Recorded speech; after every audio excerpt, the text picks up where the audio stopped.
Ok, pessoal, e nesse vídeo eu vou estar fazendo um react de um relato de uma pessoa que se identifica como homem trans e que fala sobre os efeitos psicológicos da terapia hormonal masculinizante na vida dele, na personalidade, nos sentimentos, nas ideias, etc, etc.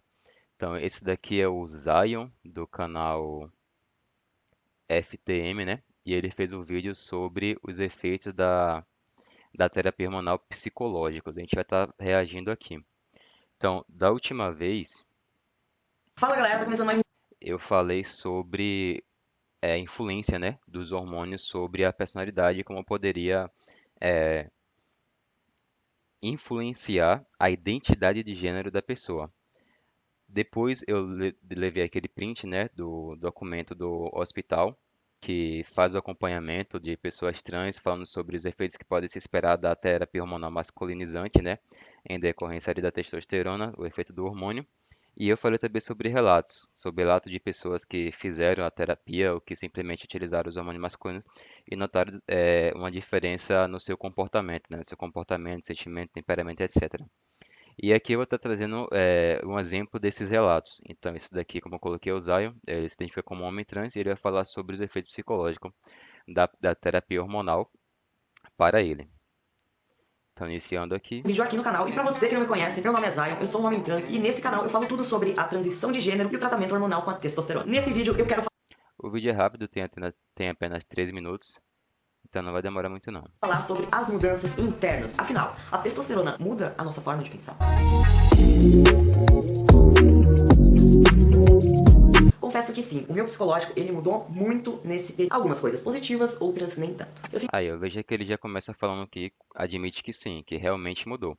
Então, na verdade, todo mundo que faz, ou pelo menos a maioria das pessoas que fazem a terapia, geralmente notam diferença no seu comportamento, né? Então, nos seus sentimentos, etc. Então, ele foi apenas mais um, mas ele não é o único. Eu estava lá no documento porque isso é esperado para a maioria das pessoas, se não a totalidade, que fazem a terapia hormonal. Senti que minha forma de pensar ela mudou muito. Como por exemplo, se antes eu queria falar que eu não tinha gostado de uma coisa, eu odiava muito até chegar nesse ponto. Antes eu ficava assim, então, eu tava pensando, eu gostei. Mas eu acho que ainda não seria exatamente aquilo que eu tava procurando. Sabe? Hoje, na mesma situação, eu falo desse jeito. Então, vamos lá. Eu gostei disso e não gostei daquilo. O que a gente pode fazer pra melhorar? Não é muito mais fácil? É verdade. Ou seja, isso Com isso aqui, pessoal, o que está dizendo basicamente é que ele se tornou mais assertivo, né? Ou seja, ele agora se tornou mais direto. Sim, uma característica que é entendida como masculina. Então, essa assertividade, essa capacidade de você ser direto, e de você ser conciso, você não ficar fazendo rodeio, não ficar enrolando, né? É você simplesmente ir lá e realmente falar o que que você pensa, etc, etc. Essa é uma característica considerada masculina, que é essa questão de você ser mais direto. Diferente da feminilidade, que tende a criar rodeios para poder expressar uma ideia, especialmente se preocupando com os sentimentos dos outros, né? Que é aquela questão da empatia. Então, já adianto que outro efeito que ele vai falar que notou é a falta de sensibilidade, a insensibilização, que também pode ser considerada uma característica masculina, né?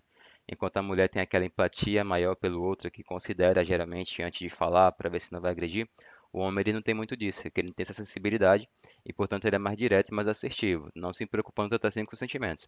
E é uma coisa que ele falou que ele nota nele também, ó. Então ele falou que agora ele está mais assertivo, basicamente, traduzindo o que ele falou, né? E o outro ponto que ele vai colocar agora é com relação à acessibilidade. trouxe pra minha vida muito mais praticidade, porque eu nunca fui nada prático, e eu tô amando ser assim. A questão de ser menos sensível é muito real. Eu não consigo mais chorar com tanta facilidade do que antes. Eu Aí, ó, menos sensibilidade. sou um pouco mais durão, digamos assim. E você tá chorando ou tá fingindo que tá chorando? Tô fingindo que tô chorando. Claro, eu não digo que mudou 100% a minha sensibilidade, mas eu confesso que uns 50% mudou, viu? E deu bastante diferença. Uma mudança bem bizarra que aconteceu, que eu nem imaginava que pudesse acontecer, e eu também nunca vi ninguém falando sobre isso, é em relação ao medo. Eu sempre fui uma pessoa muito desconfiada na rua, aquele tipo de pessoa que fica olhando tudo ao redor do que tá acontecendo, achando que alguém vai assaltar, alguma coisa do tipo. Essa influência sobre o medo é uma influência sobre o nosso sentimento, né? Então, o medo ele é o quê? Ele é um sentimento. Então, como eu falei, afeta o próprio sentimento. E veja que afeta realmente para uma masculinização, porque o relato que ele vai dar agora é de que antes ele tinha mais medo do que agora. E a coragem é entendida como uma qualidade masculina, que o homem ou o macho é aquele que se predispõe mais a risco, né? Então, é entendido como uma característica, uma qualidade masculina a coragem. E é como ele está agora, mais corajoso, com menos medo. E se chegasse uma pessoa suspeita perto de mim, aí que minhas pernas bambeavam começavam a suar frio, meu Deus do céu. Só de nervoso mesmo. Mas hoje, Eu continuo no 220, porque isso é uma coisa minha mesmo, fico olhando tudo que tá acontecendo. Mas, houveram situações que essas pessoas suspeitas chegaram a me abordar. Eu fiquei, obviamente, com o pé atrás. É claro. Mas, mano, eu não senti medo. Eu não senti medo. Aquela sensação que chega a tremer as pernas, suar frio, mano, eu não tive. E foi bizarro. Depois que a situação aconteceu, eu fiquei... Que viagem é essa, velho? Como assim? Não fiquei com medo. Juro, foi uma situação que com toda a certeza do mundo, se fosse antigamente, eu ia me borrar todo. E hoje não. Isso é um ponto super positivo pra testosterona. Então, com o medo dando uma amenizada de 90%, digamos assim, né? Como eu coloquei, é a questão agora tá com mais coragem, né? Qualidade também masculina. Que a gente sempre tem medo, mas deu uma amenizada muito gigantesca. O meu pensamento, ele acabou mudando também. Então, antes, se eu tivesse com alguma companhia, alguma pessoa comigo, na rua, e eu visse uma situação perigosa, eu pensava automaticamente, bom, qualquer coisa a pessoa me defende. E hoje já não é mais assim. Acontece a mesma situação, a primeira coisa que eu penso é o que eu vou fazer pra defender a pessoa que tá comigo. Cara, inverteu tudo, é bizarro. Agora, em relação ao meu sentimento comigo mesmo. Defender a pessoa que está com você é basicamente um sentimento de defesa de propriedade. Então, não é que a pessoa seja a sua propriedade, só que você pode vê-la dessa maneira. E é outra predisposição do macho defender o território. Então, você observa também no comportamento dos machos, eles geralmente defendem o território. Então, aquilo que ele entende como dele, aquilo que ele marca como dele, ele tende a defender. Então, sempre que há alguma ameaça, ele, como eu coloquei, se expõe ao risco para poder proteger aquilo. Então, também é outra coisa que observa.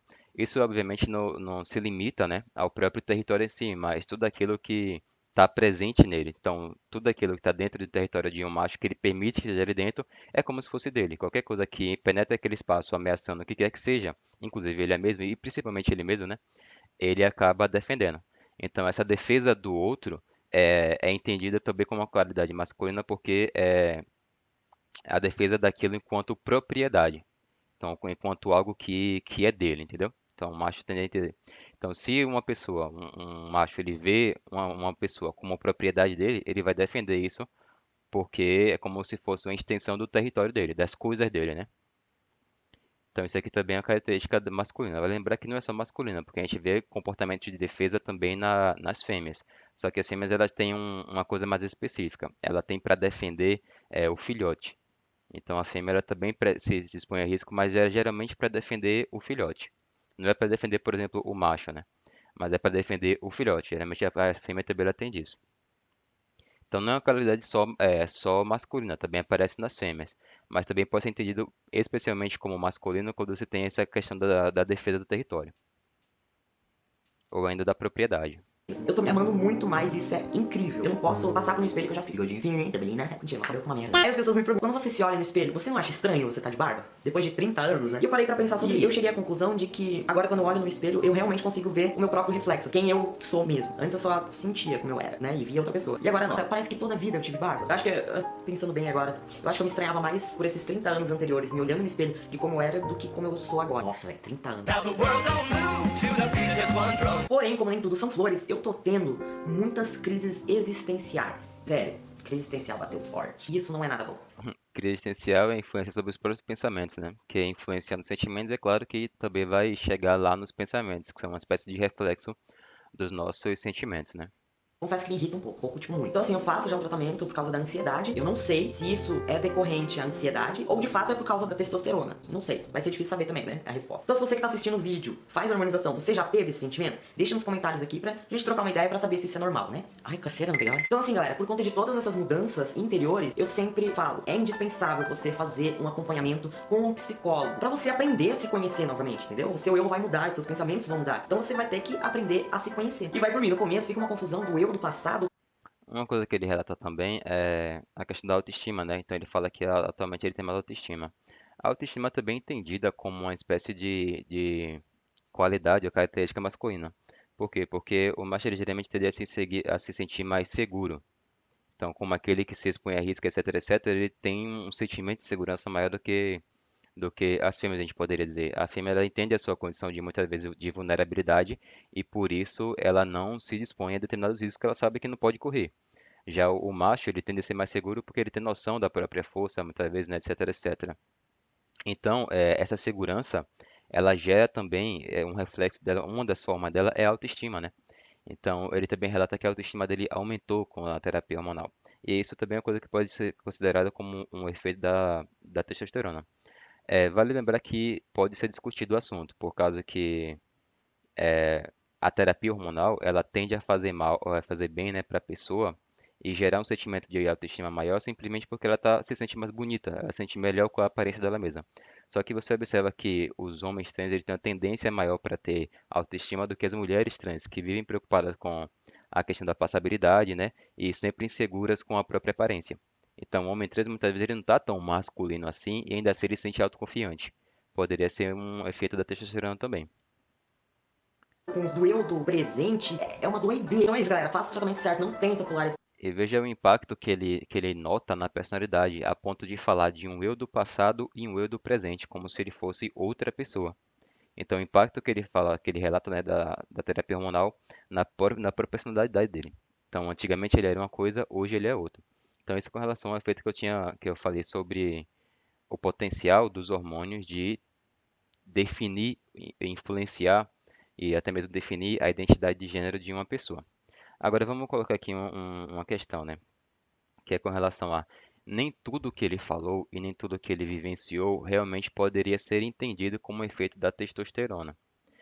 Porque tem coisa aqui que poderia partir da mera transição social que ele sofreu e inclusive da própria performance que ele estava tentando desempenhar. Então, por agora entender que ele vai se tornar mais masculino, ele vai tentar se adequar ao papel masculino, absorvendo características que são entendidas na sociedade como masculinas, né? Então, tem muita coisa aqui que a gente pode esperar que de fato seja o efeito da testosterona, mas não todas. E aí, neste caso, isso poderia estar vindo através da terapia social de gênero, que é a pessoa mudar a roupa, mudar o nome, né? E procurar se parecer mais com aquilo com que ela se identifica. Então, às vezes é questão dessa terapia. E o que a gente vai trazer aqui, ó? Já engatando esse assunto, eu vou trazer um outro que é com relação a essa pesquisa aqui, né? Esse estudo que foi feito, que é onde eu vou tentar mostrar que não é só a terapia hormonal, né, que tem esse potencial transgenerizador, ou seja, de influenciar uma pessoa, a identidade de gênero de uma pessoa, tornando ela, definindo ela como trans, mas também a própria transição social precoce de gênero. Então, o estudo apontou que, diferentemente dos outros estudos, né, um novo estudo sugere que quando a criança ela faz a transição social de gênero, ela tem menos chances de deixar de se identificar como um trans na adolescência e na fase adulta.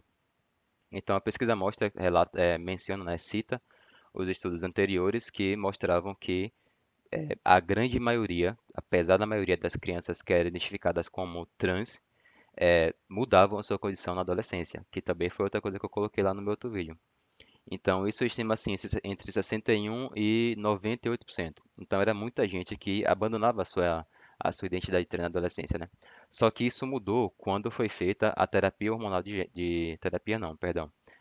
Quando foi feita a transição social. Transição social é esse processo em que a pessoa passa por mudar sua vestimenta, mudar o seu nome, etc, etc. Então, eu vou fazer uma leitura breve aqui de alguns trechos desse estudo e trazer e abordar essa questão, né, com relação a esse potencial também não só dos hormônios de transgenerizar, mas também da própria transição social quando feita na infância. Então, vamos aqui à leitura. A transição social precoce de gênero em crianças está associada a altas taxas de identidade transgênero no início da adolescência. Um novo estudo da credibilidade e as preocupações de que a transição social precoce de gênero pode levar à persistência da disforia de gênero pediátrica. Então, um estudo recente publicado no Pediatric, né? No Pediatric, agora sim, examinou a trajetória de desenvolvimento da identidade de gênero de 5 anos de crianças identificadas como transgênero que passaram pela transição social de gênero, a SGT, né? Precoce. As crianças tinham, em média, 6 e 7 anos de idade na época da SGT. 5 anos depois, na idade média de 11 e 12 anos, quase todas, 97,5%, continuaram a se identificar como transgênero, incluindo um pequeno subconjunto de 3,5%, desenvolvendo uma identificação não binária. Apenas 2,5% das crianças desistiram da identificação transgênero até o final do período do estudo e se reidentificaram com seu sexo. Os autores concluíram que a destransição entre jovens que já fizeram a transição de gênero social é rara. Uma proporção significativa dos jovens no estudo já havia iniciado intervenções com bloqueadores da puberdade, 29%, e hormônio de sexo oposto, 31%, até o final do estudo. e os autores opinaram que o restante provavelmente iniciaria intervenções médicas no futuro. Esta descoberta está em nítido contraste com pesquisas anteriores que demonstram que a maioria dos casos de incongruência de gênero com o início da infância tende a se resolver em algum momento durante a adolescência e antes de atingir a idade adulta madura. No entanto, as crianças na pesquisa anterior não fizeram a transição social, e a transição social precoce foi desencorajada por protocolos anteriores. Algumas das descobertas de notícias recentes deste estudo declararam incorretamente que o estudo confirmou que crianças que reivindicam a identidade transgênero raramente mudam de ideia. Essa declaração é apenas parcialmente precisa. Uma declaração mais precisa é que o estudo sugere que crianças que reivindicam a identidade de gênero e passam por uma transição social precoce raramente mudam de ideia, pelo menos até o início da adolescência. Isso ocorre porque o Trans ou Transition Project, a fonte dos dados do estudo, é focada especificamente na avaliação dos efeitos da transição precoce de gênero em jovens de gênero diverso, e a transição social de gênero era um pré-requisito para participar do estudo. Então, abaixo está a análise crítica do estudo feito, etc., etc., com pontos fortes e fracos. Os autores estão corretos ao dizer que pouco se sabe sobre as trajetórias de crianças que passam por uma transição social precoce de gênero. Praticamente não há pesquisas anteriores sobre as trajetórias de desenvolvimento de crianças em transição social, porque a prática de transição social pré-púbere foi desencorajada pelos autores do protocolo holandês. Os clínicos holandeses a desencorajaram porque a maioria das crianças com disforia de gênero se reidentificaram com seu sexo durante a puberdade, tornando a espera vigilante em vez da transição precoce senso comum. As seguintes citações de clínicos holandeses resumem a preocupação holandesa com o SGT precoce. Como mencionado anteriormente, os sintomas de GID, né, ou GID, transtorno de identidade de gênero em idades pré-púberes diminui ou até mesmo desaparece em uma porcentagem considerável de crianças. As estimativas variam de 80 a 95%. Portanto, qualquer intervenção na infância parecia prematura e inapropriada. Com a maioria das crianças com disforia de gênero não, Como a maioria das crianças com disforia de gênero não permanecerá com disforia de gênero durante a adolescência, recomendamos que as crianças pequenas ainda não façam a transição social completa, usando roupa diferente, nome diferente, referir-se a um menino como ela, em vez de ele, antes dos estágios iniciais da puberdade. Aqui eu vamos pular para esse último trecho aqui, ó, que é com relação às porcentagens, né? Os autores estão corretos em sua observação de que as crianças em seu estudo que passaram por uma transição social precoce parecem estar persistindo em sua identidade transgênero em taxas muito altas. Historicamente, entre 61 e 98% das crianças incongruentes de gênero desistiram de sua identificação trans antes de atingir a idade adulta. Olha lá, uma descoberta confirmada por 11 dos 11 estudos que estudaram esse fenômeno. No entanto, o estudo atual o estudo atual sugere que 98% das crianças com transição social precoce persistem em seu desejo de passar pela transição de gênero. Vale ressaltar que a estatística histórica de desistência foi criticada como inflada por aqueles que notaram que algumas das crianças diagnosticadas como transtorno de identidade de gênero eram meramente extremamente não conformes de gênero. Uma reanálise desses dados focou no subconjunto de crianças que atendiam aos critérios diagnósticos completos e descobriu que 67% delas desistiram, com a maioria crescendo para se tornarem adultos gays. Então a gente vê aqui que nas pesquisas anteriores a gente notava que a maioria, apesar da maioria, desistia dessa identidade transgênero na adolescência. Como eu falei, a gente poderia esperar isso. É só deixar naturalmente que a maioria vai deixar de se identificar. Tanto por causa dos hormônios, né, como também a gente vai entender o efeito agora, a influência agora da própria transição, de transgenerizar indivíduos. Então, vamos lá. A taxa de desistência entre crianças com variante de gênero foi reconhecida diversas vezes pelos pesquisadores pioneiros no campo da medicina de gênero, pediátrica e também pelas diretrizes de tratamento da sociedade endócrina. Então, o que é que a gente tem aqui, né? A gente já sabe com relação à potencialidade da terapia hormonal de transgenerizar, ou seja, o indivíduo ele não seria transgênero na fase adulta, mas se ele passar por uma transição na adolescência, ele provavelmente vai continuar se identificando como trans, com, com a probabilidade que a gente já viu, né? Que é de que não porque ele realmente tenha sido sempre trans, isso pode variar, existe o próprio gênero neutro também, né? Mas porque os próprios hormônios estariam mudando a personalidade da pessoa e influenciando a maneira como ela via a si mesma, como a gente vê aqui no vídeo, por exemplo, anterior. Só que a gente vê que a terapia hormonal não é a única capaz de transgenerizar.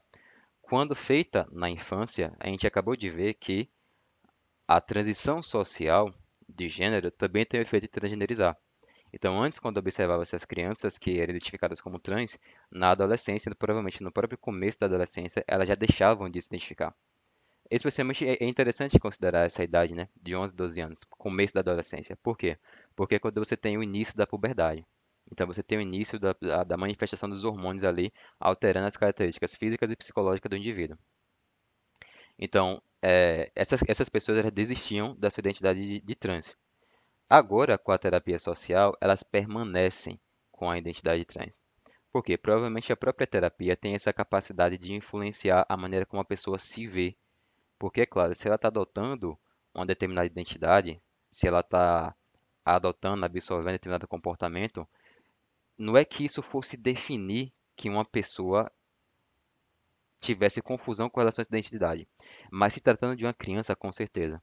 Então a criança ela não tem essa capacidade de discernir entre o que realmente é ela e aquilo que ela está simplesmente imitando, por qualquer motivo que seja. Então, se tratando de criança, a gente pode presumir que essa transição social tem essa capacidade de influenciar a identidade de gênero da pessoa, porque literalmente está transformando ela naquilo. Então, ela vai passar a se ver como aquilo. Talvez mudando essa condição apenas na adolescência sob efeitos dos hormônios. Só que aí é que tá, porque boa parte das pessoas que desse mesmo estudo aqui, ó, boa parte dessas crianças que foram acompanhadas no início da adolescência já estavam administrando bloqueadores de puberdade e também hormônios cruzados. Então, hormônios do sexo oposto. Então, mesmo com 11, 12 anos, essas crianças já estavam bloqueando a sua puberdade e administrando hormônios do sexo oposto. É claro, é evidente que com isso ela vai continuar sendo para sempre. Então, enquanto ela continuar mantendo esse negócio, ela provavelmente vai continuar se identificando com aquilo. Não porque ela de fato seria aquilo na fase adulta, mas porque essas intervenções provocaram este efeito. Então, se você passa pela transição, ou pela. A gente pode considerar transição social, né? Pode chamar de transição social de gênero na infância. E você começa a bloquear a sua puberdade, provavelmente você nunca vai deixar de ser trans. As chances aí são realmente muito poucas com os fatores que ainda devem ser estudados. Mas a pessoa nunca vai deixar de ser trans. Mas não porque ela de fato era trans desde o começo, né? Era aquele trans permanente, aquele trans persistente. Mas porque foram essas intervenções que provocaram esse efeito. Então, isso aqui nos dá mais uma evidência, né? Mais um motivo para não incentivar, não induzir crianças a esse tipo de tratamento, de intervenção. Seja ela meramente social, seja ela por meio da intervenção hormonal, que é uma intervenção ainda mais incisiva, né? Então, é mais uma razão para a gente verificar como é que esse negócio está acontecendo. Então, como é que vem crescendo, né, esse número de pessoas trans. Não é porque de fato seriam trans, mas porque elas estão sendo transgenerizadas.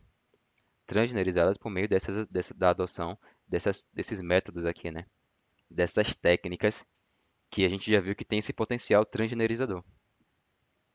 Então, não só os hormônios, mas a própria transição social tem essa capacidade, especialmente na infância. Eu duvido que isso aconteceria com a mesma probabilidade, né, na fase adulta, em que os hormônios provavelmente brigariam com essa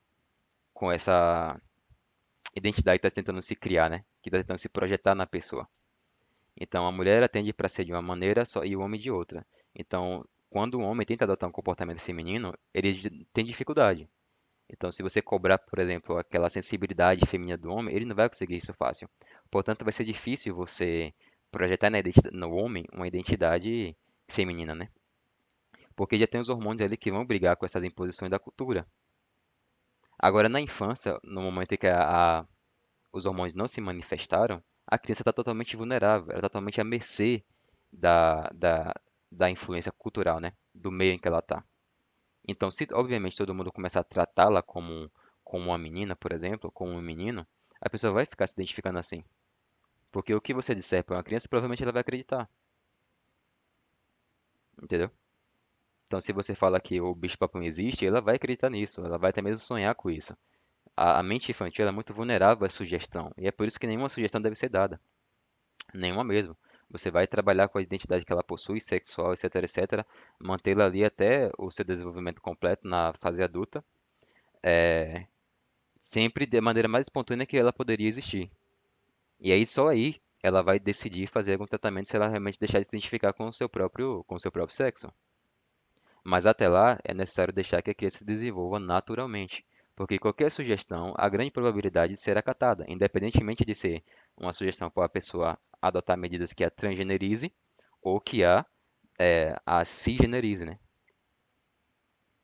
Então o melhor seria deixar que a criança realmente percorresse esse caminho da maneira mais espontânea que ela poderia. Do contrário, vai ser a sociedade, as pessoas que estão fazendo essa intervenção na identidade do indivíduo. E aí eu coloquei, vamos dizer que a pressão social ela tem um certo efeito, sim. Só que esse efeito ele pode ser tolerado porque ele não é tão agravante como a própria terapia hormonal. Então, como eu falei, muitas vezes quando você tem uma personalidade e a cultura está tentando te impor outra, te imputar outra, você vai lutar contra a influência daquela cultura porque a sua própria espontaneidade vai tentar se expressar, vai tentar se impor. Agora, se você bloquear essa própria espontaneidade, então basicamente o efeito que você vai ter é da cultura. Quase que a cultura inteiramente ela vai te definir, né? Então vai depender muito do meio que você está inserido, das experiências que você está vivendo, e não de fato de uma essência sua, né?